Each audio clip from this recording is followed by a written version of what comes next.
Welcome to Beyond the Reiki Gateway, a podcast reserved for the spiritually curious. Journey further with Reiki Masters Kathleen Johnson and Andrea Kennedy through in-depth conversations, many featuring inspiring and intriguing special guests to enrich your unique spiritual progression.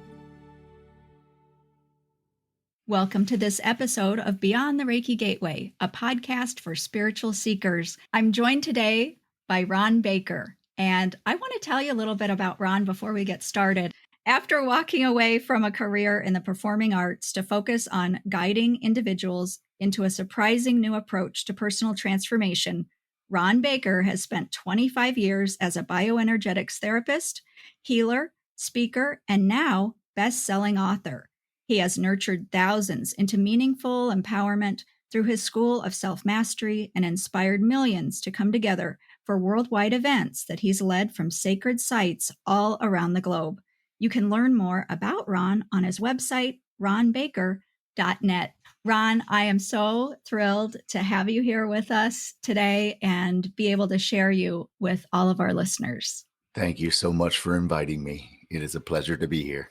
The listeners are probably wondering, where's Kathleen? And I have to say, she's under the weather. COVID has visited her, and she was so bummed out to miss this today, Ron. So we just wish her well, and we're sure she'll be back very soon for all of the listeners. So, but thanks for hanging in with me and as we fly solo here. But Ron, you have a new book that you have written, and it's called Bright Lights, Big Empty. And the title really got me right off the bat. I have to say, I love it. And it gives that peek into your previous life, and where you came from. And I'm wondering if you could introduce us to you in a way that lets our listeners know the huge range of your experience in this lifetime.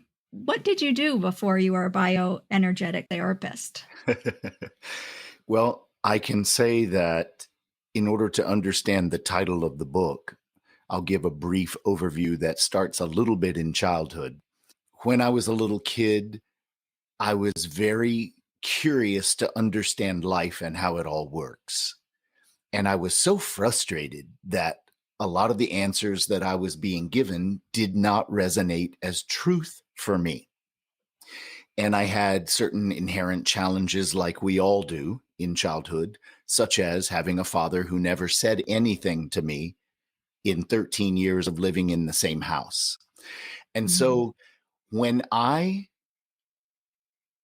coming out of that very confused, self-doubting state, discovered that I had certain gifts, musical gifts, academic gifts, but let's just stick with the musical side of things. I was so thrilled that that is what got attention for the very first time. And so out of that, wanting to use my achievements to get some reassurance that I mattered, it eventually led me into going after a first career in the performing arts. I was one of the really lucky ones, and I got to perform over 60 leading roles in opera and Broadway shows all over the world. I did over 20 shows in New York City as an example. And I was seeking this glamorous opportunity to prove to the world that I mattered, and it did not change a thing on the inside. I still felt so much like that little kid. Whew. Surprised that it's bringing up feelings again, because my goodness, I've processed it so much, but brought up that little kid who didn't know how to trust self-value. And so I went on a journey during my performing career and sought out all kinds of teachers, indigenous teachers and traditional teachers and therapists and energy healers and all kinds of things. And it gave me an amazing education. And all of them encouraged me that I needed to learn how to connect to myself on the inside. And so that is the journey that truly began to make a big difference. So when I sought out the bright lights of Broadway, I achieved that and still found myself with a big, empty inner experience.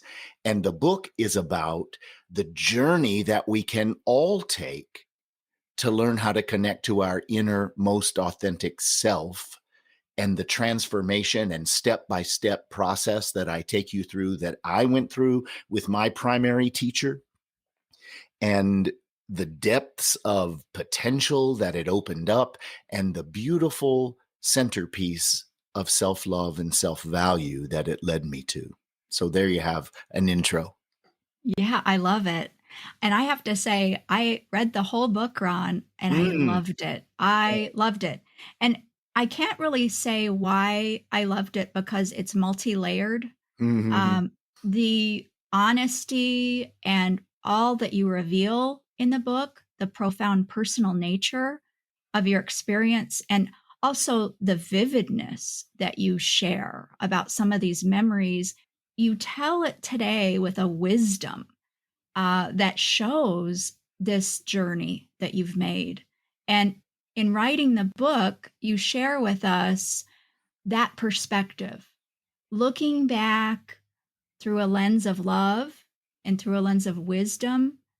And I think readers can learn so much about themselves Yes. by reading your book, which I Mm. think often is not the case when we read a memoir of an author. Yeah. But the way you shared how it's written, I found it to be very deep as far as where I could go in I love reading that. about you. I Yeah. really love that because I didn't feel any need to share my story with the world. I wanted to share the process that I teach. I wanted to get on with the healing. And when I handed the first book that I wrote, which is not yet published, I handed it to one of the star authors at Hay House. And she said, Ron, I know you. I know the rare level of work that you do. And millions of people have the potential to benefit. But unless they know you, unless they trust who you are as a person, they're probably not going to pull your book off the shelf. And so she is the one who got me to write the book that is now Bright Lights, Big Empty. And I had to find a way to share my story so that it wasn't just, this is me and this is my life and this is what happened. And Mhm. so I decided to do it as a map of the journey to wholeness, a map from child to adult to even soul level consciousness that we all hold inside us.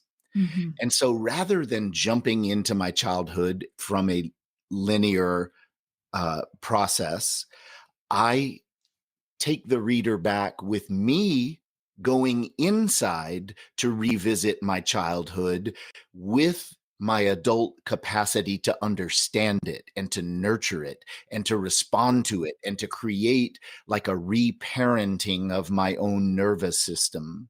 And it made such a difference in how I felt about releasing my story because now I'm just showing people how safe it is to admit our challenges, to admit our feelings, and how to nurture them and resolve the stuff that we have stored inside that keeps us held in that big empty disconnection. Yeah. I love the fact that you got that advice because I think it worked perfectly to Thank you. publish this book first, I Mm. have to say. And so Broadway, traveling the world, all of these shows, all of that success, and today your life is very different. Many of us have had training in different modalities, and you already alluded to that yourself, but you describe yourself today as a bioenergetics therapist. What is that exactly? What is it that you do today? Well, Bio meaning the body, and energy, and the flow of energy through the body is the simplest way to explain this. When I was in my early 20s, I discovered that I have a capacity to feel other people and their flow of energy or their blockage of energy. It started out with me sensing when someone else was in physical pain. And I could sense where the pain was, I could sense why it was there. And I just felt this desire to go and help someone move that energy and open that energy. And so I ended up studying bioenergetics therapy because, in addition to traditional therapy of understanding the psychology of things, it incorporates the very thing that was most natural to me, which is helping people understand where they're blocked, why they're blocked. As an example, I shared that I lived with a father who never said anything to me. And so this closed down my capacity to communicate with him. And so I gripped in certain ways and I held energy and I tried to hide anything that I assumed justified why he wouldn't speak to me. So anything that didn't seem lovable or acceptable. And so we all end up in childhood setting up what I call the soul curriculum of a lifetime. And those challenges and potential gifts are held in there. And yet, if we never get any education about how to move the energy and open the energy and re access the potential that's held there, then we're going to stay on the same hamster wheel our entire lives and never really blossom into our fuller and fuller potential. I call it creating a life that gets better and better and better, dot, dot, dot. And so I love that I can help people get in touch with their energy, how to move it in very proactive ways, how to understand ultimately that there are three different types of energy that want to move through us, etc. It's a beautiful education about self, and it also includes a major focus on learning to nurture ourselves. Because if we're going to feel safe to open and move energy, we must feel safer than we did when we were children with a father who never said anything to us. And so, as we learn how to identify the nurturing that mommy and daddy just didn't know how to offer, it doesn't mean they didn't try and didn't do their best. But if they didn't know that there are 9 types of nurturing that we all need, and they didn't know how to model it and teach us how, it doesn't mean we have to spend the rest of our lives without it. We can learn as adults to gain this education. And I'm thrilled to say that out of the thousands of people around the world that I've taught this particular approach to, 100% who are willing to apply the tools and nurture themselves and move energy make very clear, predictable, reliable forward shifts in their lives. And it's a beautiful thing to watch. That must be heartwarming, inspirational. You just must feel blessed to watch that unfold. It is very moving to get to be a part of someone's most authentic discovery of themselves, because we all Mm. hold so much more potential than we've ever been taught or encouraged to claim. And so it is very meaningful. My niece, as an example, followed in my footsteps as a performer. And she said to me any number of years ago, I just don't understand how you're not still doing the performing. No one, this is her, it feels a little awkward to say out loud, but she said, no one has the kind of gift that you have. And I said, sweetheart, that is such a compliment. But if you could sit in my chair now and be able to understand the intimacy, the connection, the profound opportunity of getting to know people at such beautiful depths and be able to encourage them into more of themselves, you wouldn't be asking. And so it's a lovely thing. Oh, yeah. I want to ask you a question about the book. You broke it up into 4 parts, and they're called the call, child, adult, and soul. And that format sort of stuck out to me a little bit, and I'm wondering, why did you make that choice?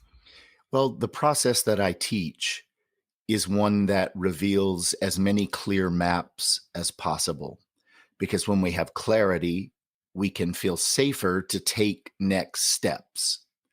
And so I demonstrate the whole self as 3 concentric circles, or if you imagine a target that you would shoot like an archery target, and you have 3 circles, one inside the other, and the center is the bullseye. That's the core of self.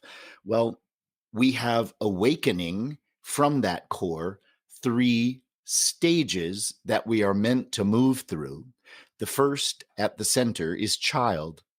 And I've already suggested that that's where the soul sets up the curriculum that we need on our extended soul journeys to take the next perfect steps.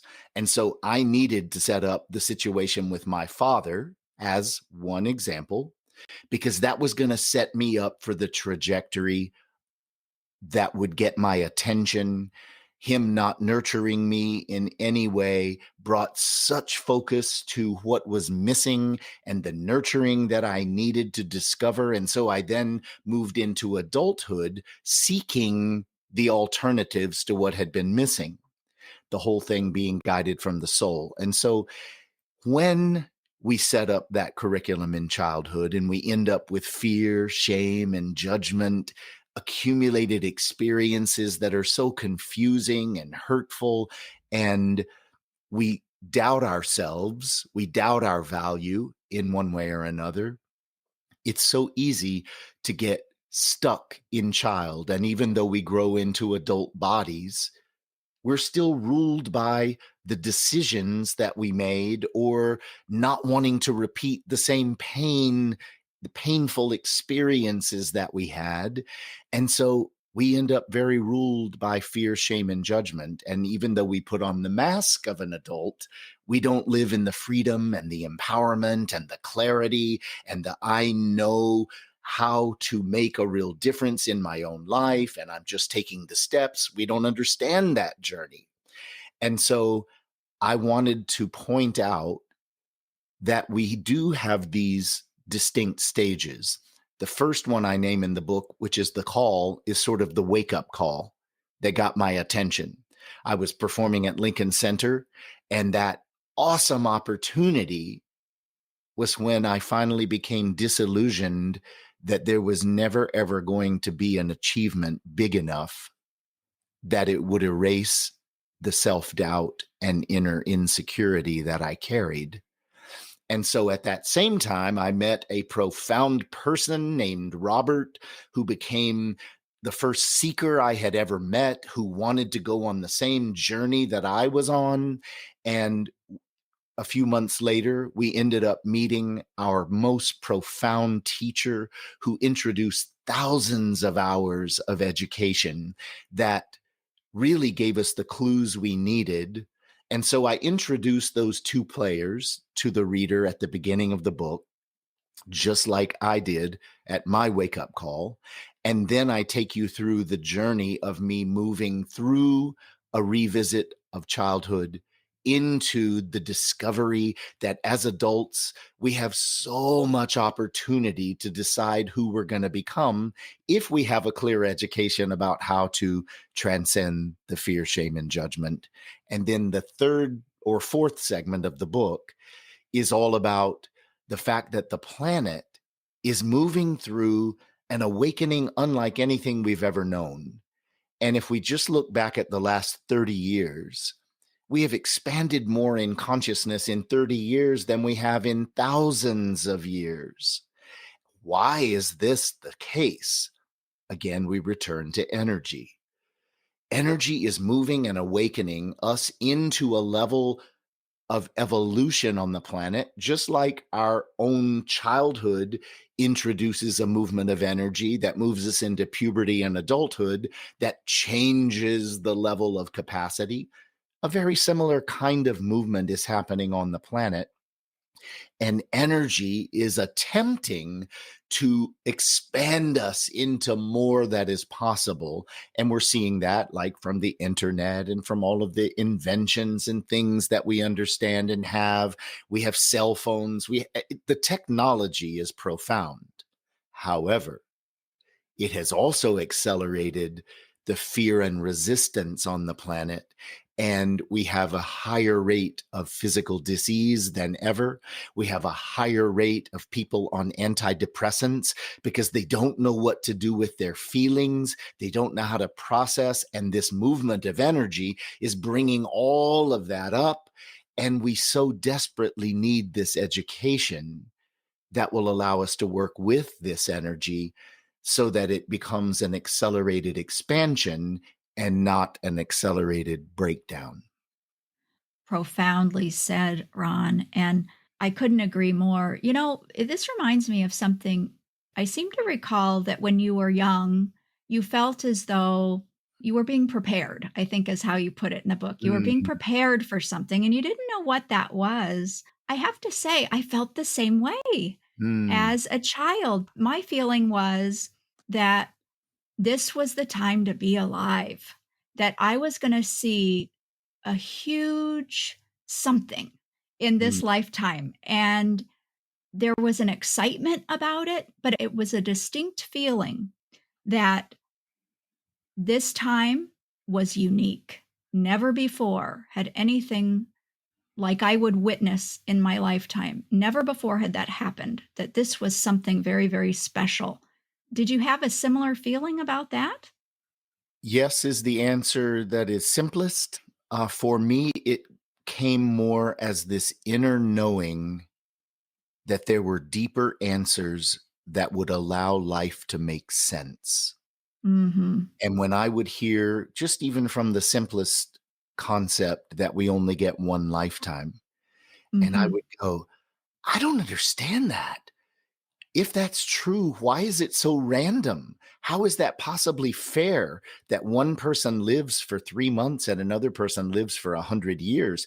Why do some people have great intelligence and other people struggle? Other people have great money and opportunity, and other people don't live in that kind of setup. I just couldn't find peace. And so, Mhm. as I eventually explored the world and discovered this concept of an extended soul journey where we have hundreds of lifetimes, as many lifetimes as we need in this concept called eternity, to continue to grow and take steps at our own pace.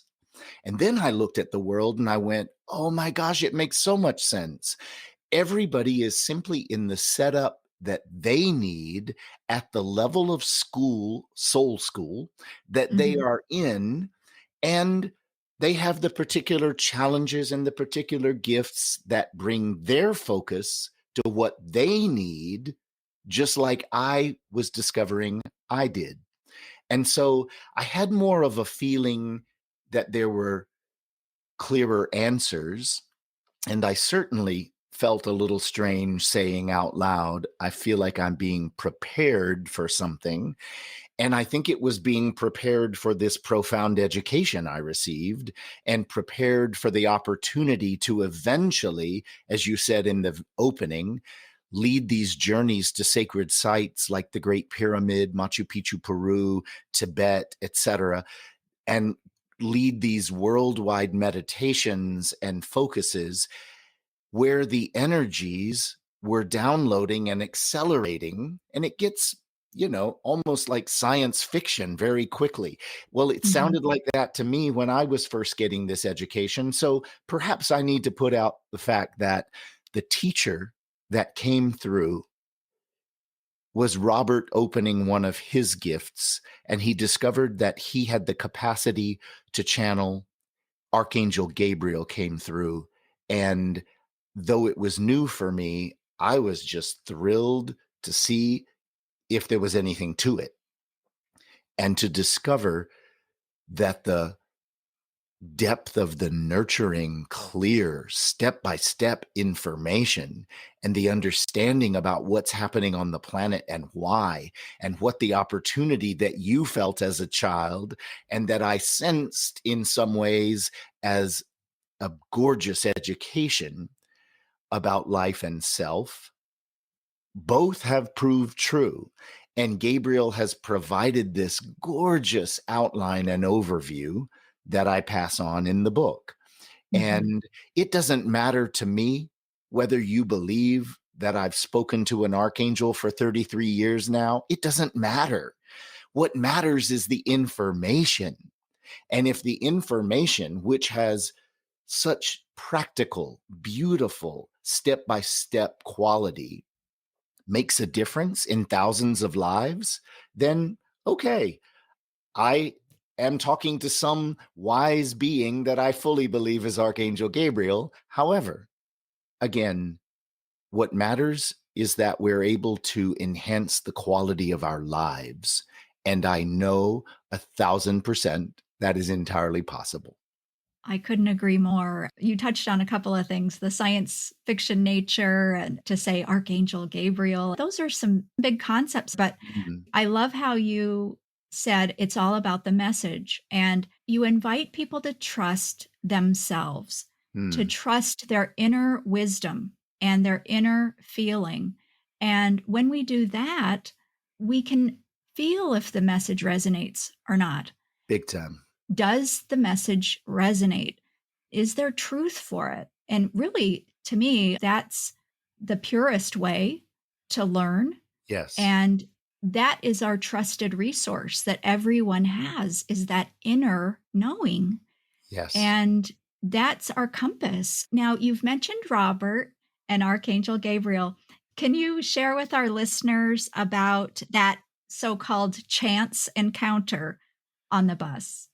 That is sort of the wake up call and where it began. When I came to New York City to make my debut at Lincoln Center in Stephen Sondheim's A Little Night Music, we went on what is called out of town tryouts up to Saratoga Springs, New York. This is when you take the show to a smaller venue without the pressure of New York City newspapers reviewing it. And you get to make little tweaks to the show, etc. And so we went for performances in Saratoga. And when we all got on the bus, I don't know, maybe half an hour into the bus ride, I became aware of someone speaking behind me. And he was talking about having a near death experience, which definitely got my attention. And in 1990, when this happened, you didn't have a whole lot of books out that were talking about near death experiences. And he went through the archetypal scenario where he found himself hovering above his physical body.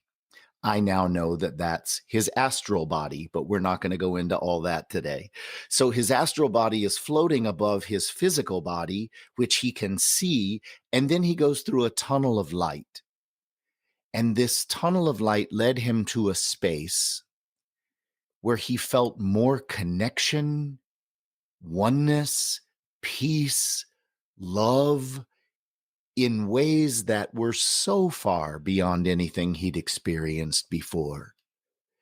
And he was so enjoying the experience when he heard a voice telepathically in his head that said, "You must go back. You have not yet learned how to love."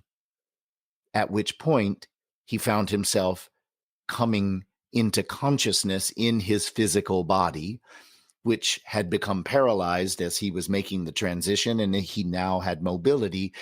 And hearing this story reminded me of some profound energetic spiritual experiences I had had, though very different from his.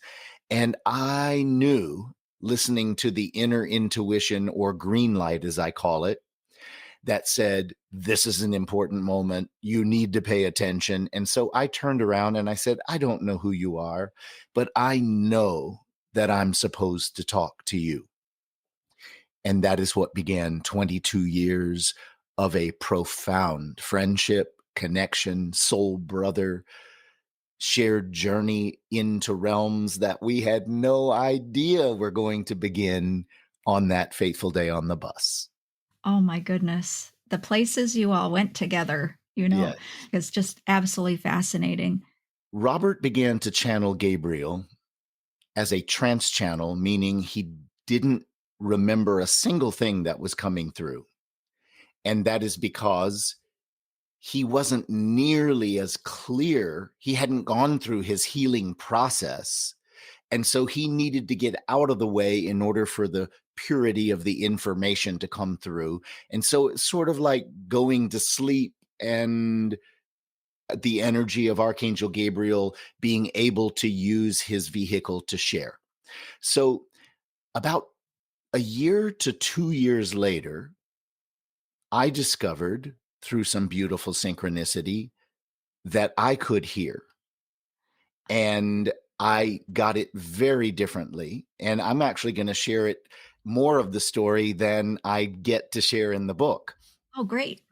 I wanted to become a doctor early on. Healing was so important to me. And when all of the performing stuff opened up, I let go of that part of my life. And when I met Robert, the person who ran the meditation group where Gabriel first came through had written a book called Ask Your Angels. And Robert gave that book to me as a gift because he'd been to her meditation group many times. And when I opened the book, it takes you through some exercises. And the first exercise is just basically to close your eyes and breathe and get still. When I did, all of a sudden, I heard a voice in my head that said, "We are Raphael, and we are one of your primary teachers." And I thought I was making this up. I was like, what is happening? Same way Robert felt he was making it up when we told him he had channeled Gabriel. And Mhm. so he said, simply look us up in the back of the book, because I knew nothing about archangels at that point. Look us up in the back of the book and you will understand. And so I did. And it said, Raphael is the archangel of healing. And he then went on to say in my head, you just had a conversation with friends this last week that you missed being able to connect to this healing part of yourself. And we are here to tell you that you are not disconnected and that you're simply going down a different path. Now, it just so happened that my birthday was that week. My sisters bought me a present, which they delivered. And when I opened the box, I almost dropped it. They said, we don't know why we are giving you this gift, but when we saw it in the store and we read the description, it reminded us of you.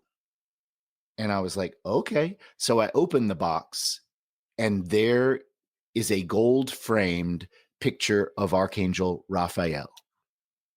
No way. And I was like, okay, you got my attention. You got it. And so I didn't even put this in the book because there are so many stories to share in the book that are Yeah, so amazing. And yeah. so I began to realize that I could hear. And so I asked for guidance to come through.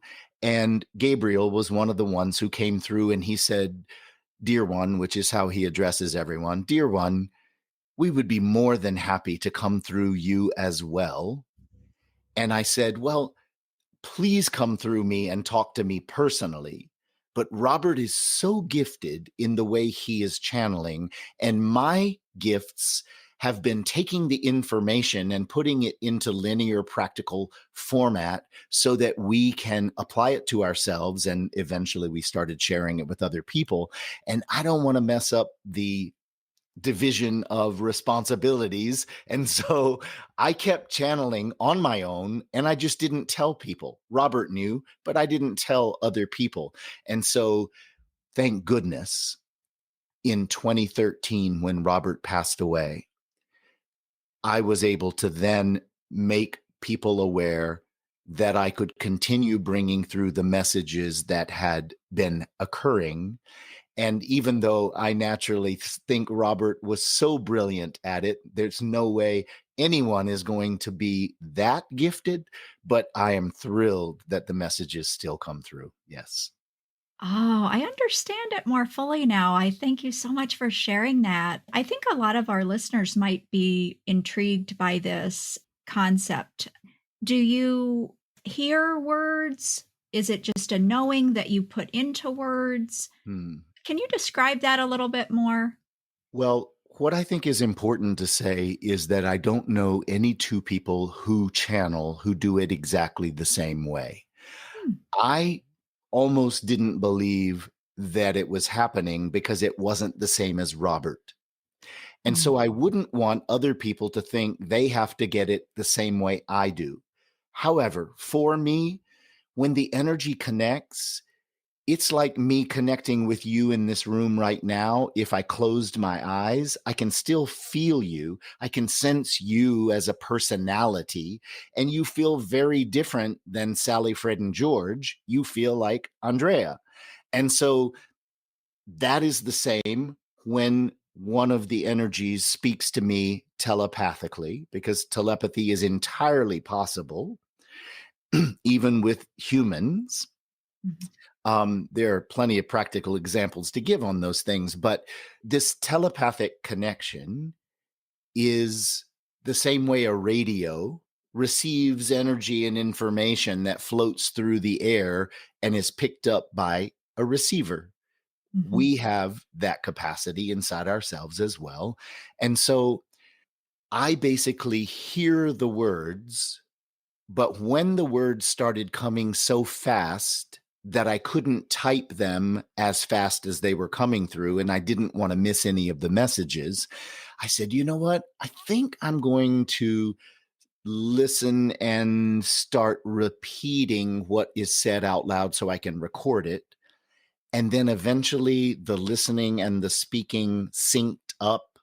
And so I typically hear the first sentence when one of the guides wants to speak. And so I will say that first line and then it syncs up and I just keep speaking out loud and I bypass the gap that used to be there. Mm. And Mhm. so I just allow it to keep coming through.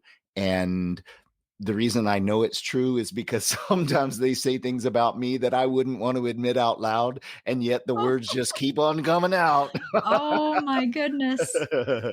Oh my goodness. Yeah, Oh, it's wow. interesting.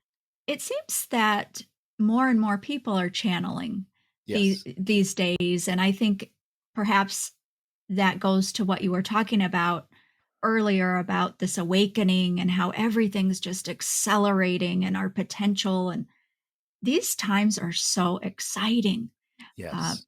you mentioned earlier about childhood and how our parents were limited on how they could nurture us, Mm. perhaps. And that's often a cycle.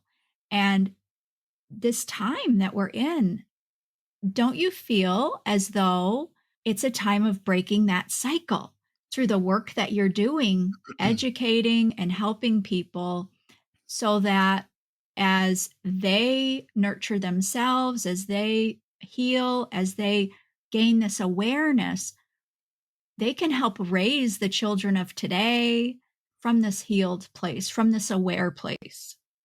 Yes.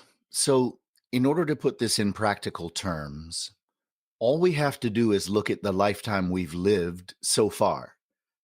We have all evolved into deeper and deeper perspectives, whether we've had this profound education or not.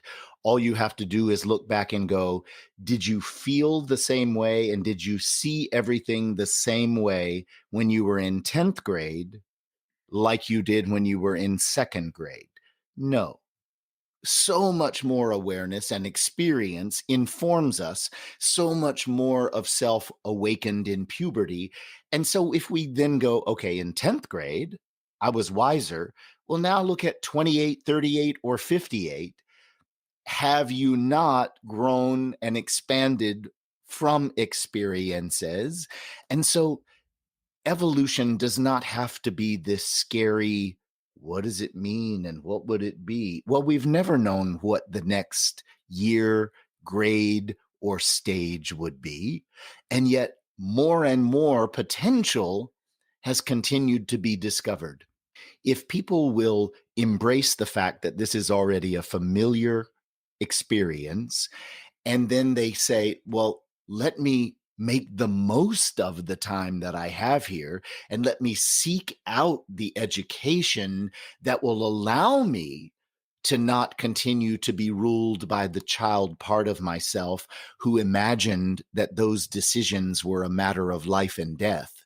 If I don't squash this, if I don't hide this, if I don't present this particular mask, then no one will love me and everyone will go away and I'll be rejected, whatever version of fear happened to be in place. And if we want to break the cycle and be free of that fear, then we need to learn how to connect to self, how to move the energy, how to nurture self on all those different levels, and simply discover that the child myth, which was a very real experience, it was just interpreted through a very limited understanding when we were 6, 7, and 8. So if we want to take the limit of that child myth that that is the only way it can ever be, then we need this beautiful education and tools in order to free ourselves. And that's what I point out in the book, how to do that and how it awakened me into not only just more of self, but even into the reality of miracles and things that are so profoundly inspiring. I could have had no way of understanding that when I was 10, saying I was being prepared for something. And yet I now have lived the reality of maybe 30, 40 miracles right before my eyes that are so beautiful and natural. And I've kind of gotten used to it. It's a lovely thing when we move into more that is possible. Oh, absolutely. And I'm wondering, all of these miracles, oh, could you pick one to share with us? Why don't I pick one that is not in the book? Ooh, okay. Because that way I don't do any spoilers from the ones that are in the book. Yes, okay. So, yeah, this is the one that wants to jump out. I had the opportunity to be in the Great Pyramid 4 times. Each of those times, our group was the only set of people in the pyramid. The pyramid is an initiation chamber that has such a high level of energy. It was the peak of the initiation temples built in Egypt. So the Great Pyramid, I had the chance to be by myself with Robert in the Great Pyramid twice after the group finished and they left, and he and I were the only ones left. So, just like we have child, adult, and soul as the 3 primary parts of self, the Great Pyramid has 3 different chambers called the pit, the queen's chamber, and the king's chamber. And we did our ceremony up in the king's chamber, and we sent the group to leave the pyramid, and they did. And Robert and I did several things. I'm only going to tell one part of this story. All of them are remarkable, and I will eventually write books to share more of these stories. So we finish up what we were doing in the King's Chamber, and we were so blown away that as we were coming down through the Grand Gallery and got to the passageway that leads straight forward to the Queen's Chamber, I said, Robert, I feel compelled to honor that space. We told them we didn't need it opened, and so it was locked through a gate. So I just basically wanted to make the sound of the universe, which is ah, oo, And so I vibrated into that space. And then we were turning to leave, and an entire choir of angelic Mm. voices, because the pyramid is empty. It has barely got anything in it except a conduit pipe and a few light bulbs. An entire choir sang back to me in the most beautiful Mm. chord of energy and sounded this. And Robert and I were dumbfounded. And I asked Gabriel about it later. Why? How is that possible? He said, more things are possible than you can wrap your head around. However, this angelic choir, as you call it, was an acknowledgement to the two of you. It's going to make me cry again. So an acknowledgement to the two of you who have now led 15 journeys to bring attention to all of this. And they wanted to honor that this is your final one of those journeys here in the Great Pyramid. And so they sang the sound back to you. And that is something that I can't wrap my head around today, but I will never forget and am so grateful. So, so grateful. So there's a little miracle. Ah, I can't even imagine it. I cannot even imagine. And to hear you talk about it and the emotion, it's almost as though I feel it too when you Mm. say that, which I know wouldn't hold a candle to it, but you have a brilliant way of describing things with an energetic component to it, whether it's in the book or in person like Mm. we are now. And wow, you have been all over the world on these journeys and taken groups. And are you still doing that? I have continued to take some journeys. When we began this in 1997, Gabriel invited us to bring attention to the fact that there are certain planetary initiations into soul consciousness where there would be downloads of energy happening at some of the major energy points or chakras of the planet, explaining to us that Egypt and the Giza Plateau specifically is the second chakra or energy center of the Mm. planet, and wanted us to go where that download would be happening. And I talk extensively about that in the third part of the book. And so I won't go into that here. Once we did the first journey and experienced so many miraculous things, and our lives changed so much when we came back, nothing felt the same. He then said, we want you to take 15 of these journeys all the way through the year 2012. Many people heard about the end of the Mayan calendar on December 21st, 2012. And so we took 15 journeys and did the final one in Machu Picchu, Peru in 2012. Once we finished is when Robert said, I feel like my purpose in being in this lifetime is done. I feel like I'm ready to go. And of course, it took me quite a while to wrap my head around it and to talk through it with him. But he manifested lymphoma within 6 months and he was gone. Mm. So I didn't know whether that was the end of the journeys. And I ended up taking 3 journeys just myself Mm. to sort of be initiated into my next level of leadership, my next level of world service, and bringing this message out to more and more people. And then received guidance because I got lots of channeling on all of those journeys, and eventually received guidance that it was time to start the journeys again. And so I took more journeys, and then the pandemic interrupted all of that. And so Mhm. I imagine that is going to start again.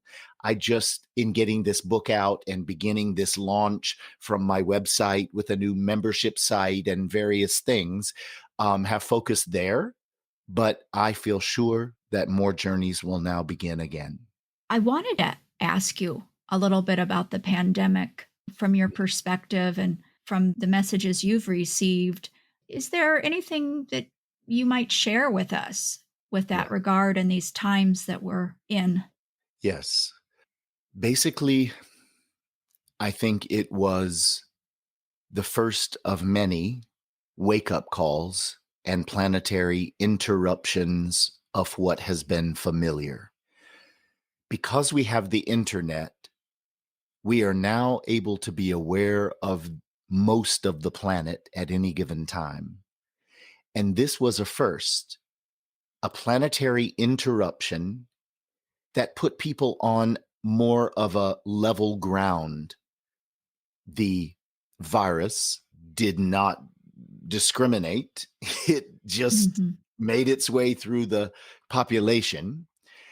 And many things we could say about it. But on a soul level, on a level that serves each of us, it gave us a major timeout, a major interrupt of familiar patterns. It was like, okay, all of you, go to your room and spend time evaluating your life. See what you have valued and what you haven't valued. Have you actually valued the other people in your life? Well, guess what?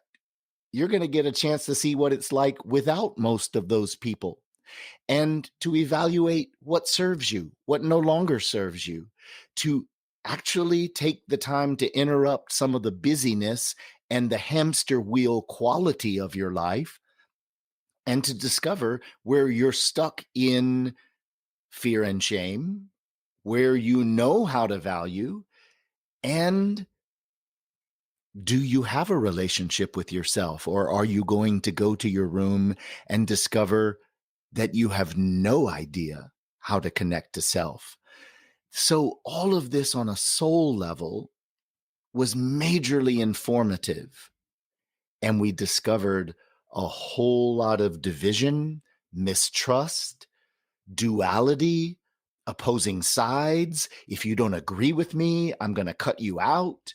There was so much wounding revealed during this time that is crucial for us to see so that we as adults can say, wow, do I want to continue with all of that, which I didn't even necessarily know was going on inside me? Or am I going to seek out some deeper truths, more nurturing tools, and learn how to resolve a lot of that? So there's a few thoughts. So resonates, Ron. Thank you so much for sharing that. And how can we get more of Ron? So please let us know. We know your website's ronbaker.net, but what are you currently offering to people who resonate with you and your message? So I have had a school of self mastery in New York City for 25 years. And through that, have developed curriculum on many different levels. So the first is discovering self and claiming your most authentic self and learning what particular defenses you have, the way you energetically grip, how to awaken that, how to get in touch with even just your emotional energy and how to feel safe with your feelings. So the therapy and the bioenergetics is a great deal of the first level that I teach and have created some courses online to reach more people than I can do with my man hours.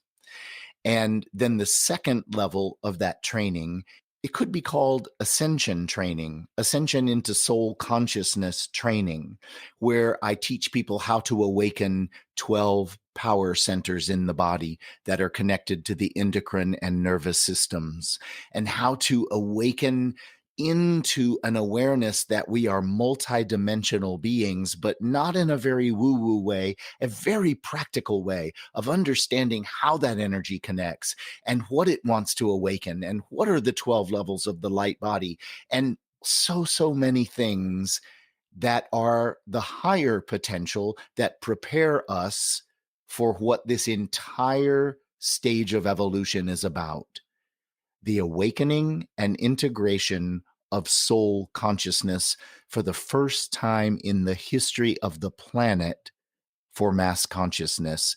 But it doesn't just magically happen to us. We must work with it. We must clear the stuff that keeps us defended and separate. We must choose to awaken and learn how to use energy so that this beautiful opportunity of soul sacredness about all of life, where all of life makes sense, where it's all clearly laid out in what is called divine order, rather than the confusion and chaos that most people, like myself for decades, was stuck in.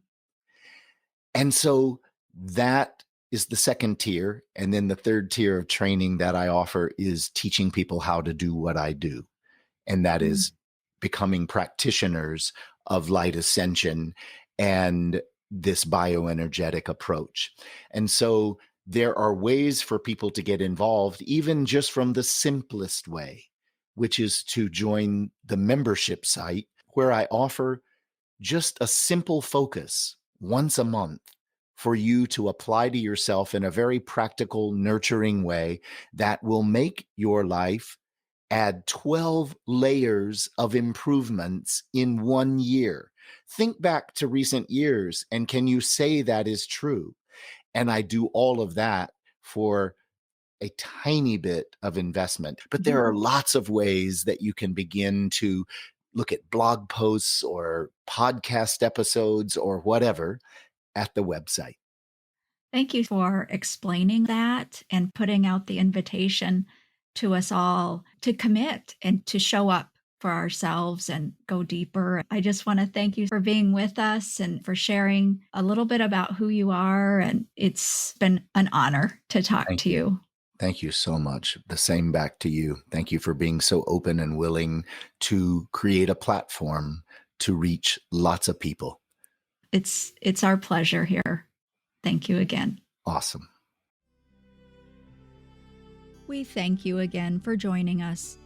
And of course, we invite you to join us next time as we journey beyond the Reiki Gateway with Kathleen Johnson and Andrea Kennedy.